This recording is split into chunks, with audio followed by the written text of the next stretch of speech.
Good morning दोस्तों। तो आज की न्यूज हम स्टार्ट करते हैं। आज की पहली न्यूज है, इंडियन फार्मास्यूटिकल एलायंस की स्थापना कब हुई थी?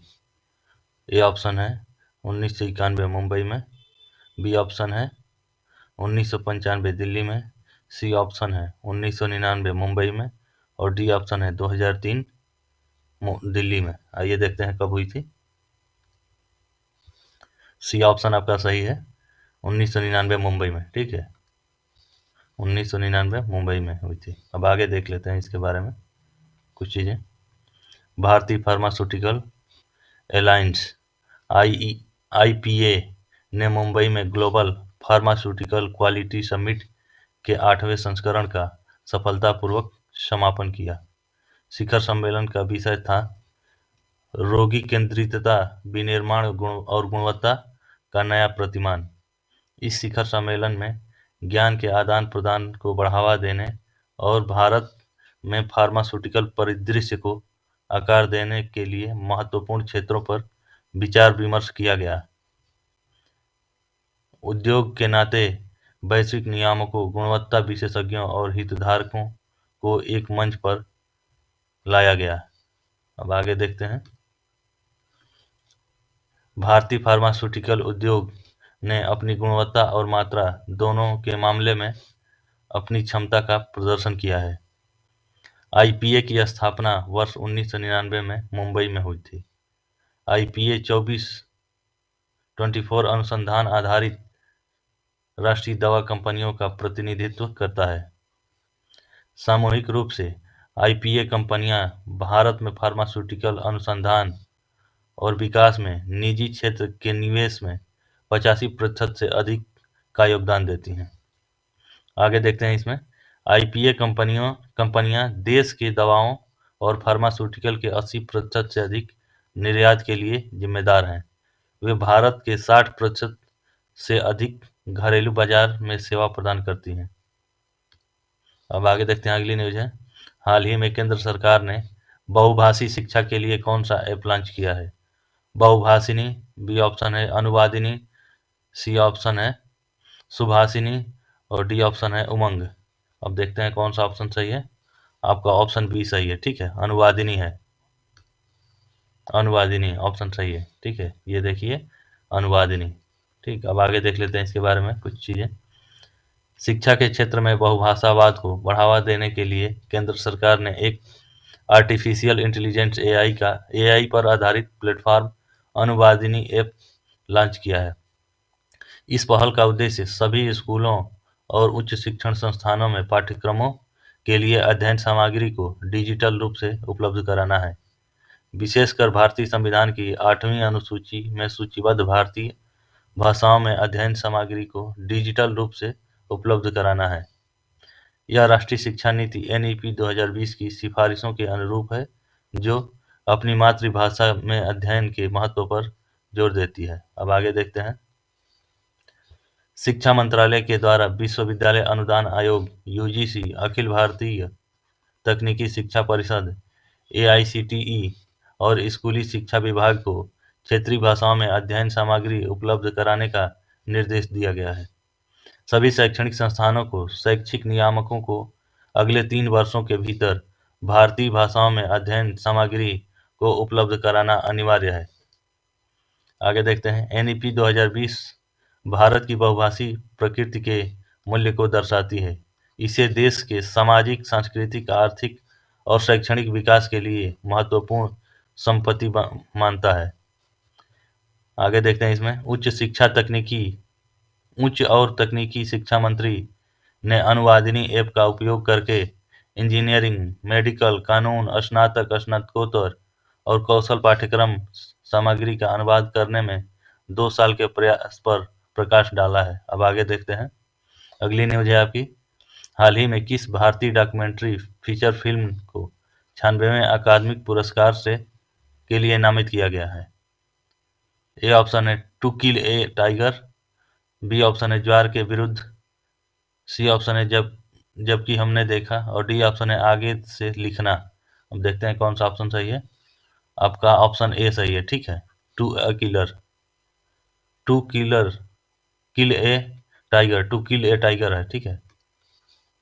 To kill a tiger option A सही है। अब आगे देखते हैं। टू किल ए टाइगर को सर्वश्रेष्ठ डॉक्यूमेंट्री फीचर फिल्म श्रेणी में 96वें अकादमिक पुरस्कार के लिए नामित किया गया है। इस श्रेणी के अन्य नामांकनों में Bobi Wine, the people's president, the internal memory for doctors, 20 days in Mariupol शामिल है। यह फीचर फिल्म झारखंड में 13 वर्षीय लड़की के साथ सामूहिक बलात्कार के आसपास की परेशान करने वाली घटनाओं पर प्रकाश डालती है, जिसे टोरंटो स्थित निशा पाहुजा द्वारा निर्देशित किया गया। यह डॉक्यूमेंट्री फिल्म जघन्य अपराध की ओर ध्यान आकर्षित करती है तथा न्याय के लिए उसके माता-पिता के सामने आने वाली चुनौतियों का पता लगाती है। अब आगे देखते हैं। टू किल ए टाइगर असाधारण परिस्थितियों का सामना करने वाले एक सामान्य व्यक्ति की भावनात्मक यात्रा को दर्शाता है। निशा पाहुजा की टू किल ए टाइगर में एक पिता अपने बेटी की रक्षा करता है और साथ ही वे एक गांव, एक देश और शायद एक दुनिया को बदल देता है। निशा पाहुजा के अनुसार यह फिल्म एक असाधारण परिवार के असीम प्यार और ताकत को दर्शाता है, जिसके पास शर्मिंदा होने का और छीनने के लिए कुछ भी नहीं था। 96वां ऑस्कर पुरस्कार 10 मार्च को आयोजित किया जाएगा। इस अवार्ड शो को जिमी किमेल लॉस एंजिल्स के डॉल्बी थिएटर में होस्ट करेंगे। अब आगे देखते हैं, अगली न्यूज है। हाल ही में किस राज्य ने गृह ज्योति योजना की घोषणा की है? ए ऑप्शन है राजस्थान, बी ऑप्शन है तमिलनाडु, सी ऑप्शन है कर्नाटक और डी ऑप्शन है तेलंगाना। अब आपको देख लेते हैं कौन सा राज्य है। तेलंगाना राज्य है, ऑप्शन डी सही है, ठीक है। ऑप्शन डी सही है। ये गृह ज्योति योजना के तहत 200 यूनिट बिजली फ्री देने की बात कही जा रही है। अब इसके बारे में कुछ चीज़ें जान लेते हैं हम लोग। तेलंगाना के मुख्यमंत्री रेवंत रेड्डी ने गृह ज्योति योजना सहित अन्य कल्याणकारी योजनाओं के कार्यान्वयन में तेजी लाने के लिए महत्वपूर्ण कदम उठाए हैं।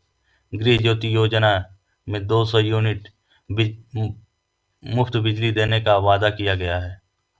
मंत्री कोमाटी रेड्डी वेंकट रेड्डी ने घोषणा की है कि गृह ज्योति योजना का मुफ्त बिजली संचालन फरवरी की शुरुआत से शुरू कर दिया जाएगा। इस योजना के तहत गरीबी रेखा से नीचे बीपीएल कार्ड रखने वाले प्रत्येक परिवार को फरवरी से 200 यूनिट बिजली मुफ्त दी जाएगी। अब आगे देखते हैं, अगली न्यूज है। हाल ही में सरया उपग्रह किस देश ने लॉन्च किया है? ए ऑप्शन है ईरान, बी ऑप्शन है इराक, सी ऑप्शन है सऊदी अरब और डी ऑप्शन है यूएई। देखते हैं अब कौन सा है। ऑप्शन ए सही है, ठीक है, ईरान ने सरया उपग्रह लॉन्च किया है। अब देख लेते हैं इसके बारे में कुछ चीज़ें। ईरान ने पृथ्वी की उच्चतम कक्षा में एक उपग्रह का सफल प्रक्षेपण किया। यह प्रक्षेपण ईरान के नागरिक अंतरिक्ष कार्यक्रम के साथ ईरान के रिवोल्यूशनरी गार्ड्स के अंतरिक्ष कार्यक्रम का हिस्सा था। ईरान ने कई अल्पकालिक उपग्रहों को कक्षा में भेजा है और 2013 में एक बंदर को अंतरिक्ष में भेजा था। सुरैया उपग्रह को उसके 3 चरणों वाले क्यूम-100 रॉकेट के साथ पृथ्वी की सतह से लगभग 750 किलोमीटर ऊपर की कक्षा में स्थापित किया गया था। अब आगे देखते हैं। सुरैया उपग्रह को ईरान के अर्धसैनिक Islamic revolutionary guards corps (IRGC) की मेघ-100 रॉकेट के माध्यम से स्थापित किया गया था। इस उपग्रह का निर्माण विशिष्ट सैन्य क्रांतिकारी गार्डों द्वारा किया गया है। अब आगे देखते हैं, अगली न्यूज है। वर्तमान में 78वें संयुक्त राष्ट्र महासभा के अध्यक्ष कौन हैं? Antonio Guterres, Ban Ki Moon, Dennis Francis, Boutros Ghali. अब देखते हैं कौन सा ऑप्शन सही है। ऑप्शन सी सही है, ठीक है, डेनिस फ्रांसिस। ऑप्शन सी सही है, डेनिस फ्रांसिस। ये हैं आपके डेनिस फ्रांसिस, ठीक है। अब इनके बारे में कुछ चीज़ें जान लेते हैं। संयुक्त राष्ट्र महासभा का 78वां सत्र, जिसका विषय विश्वास का पुनर्निर्माण और वैश्विक एकजुटता को फिर से जागृत करना, सभी के लिए शांति, समृद्धि, प्रगति और स्थिरता की दिशा में 2030 एजेंडा और इसके सतत विकास लक्ष्यों पर कार्रवाई में तेजी लाना है। अब आगे देखते हैं इसमें। इस सत्र में वैश्विक शांति प्राप्त करने के लिए जलवायु परिवर्तन, संघर्ष और गरीबों से उत्पन्न चुनौतियों को स्वीकार किया गया है। यूएनजीए 78 का उद्देश्य समृद्धि सुनिश्चित करना, विशेष रूप से विकास की कमी वाले क्षेत्रों में एक प्राथमिकता है। इसमें उन्नत वित्तपोषण, प्रौद्योगिकी, ऋण, स्थिरता और क्षमता निर्माण शामिल है। अब आगे देखते हैं। यूएनजीए के 78वां सत्र के दौरान महासचिव एंटोनियो गुटरेस ने दुनिया भर में शांति को बढ़ावा देने और मानवाधिकारों की रक्षा के लिए कार्रवाई करने पर बल दिया। एंटोनियो गुटरेस ने विशेष रूप से महिलाओं और युवाओं के लिए रोजगार और आर्थिक अवसर पैदा करने की आवश्यकता पर बल दिया। गुटरेस ने मानवता को नुकसान पहुंचाने के बजाय लाभ पहुंचाने के लिए कृत्रिम बुद्धिमत्ता जैसे विकसित प्रौद्योगिकियों के जिम्मेदार उपयोग का समर्थन किया। एंटोनियो गुटरेस ने किसी को भी पीछे न छोड़ने और सभी के लिए आशा और वादे की दुनिया बनाने के महत्व पर बल दिया। तो आज की न्यूज़ हम यहीं समाप्त करते हैं।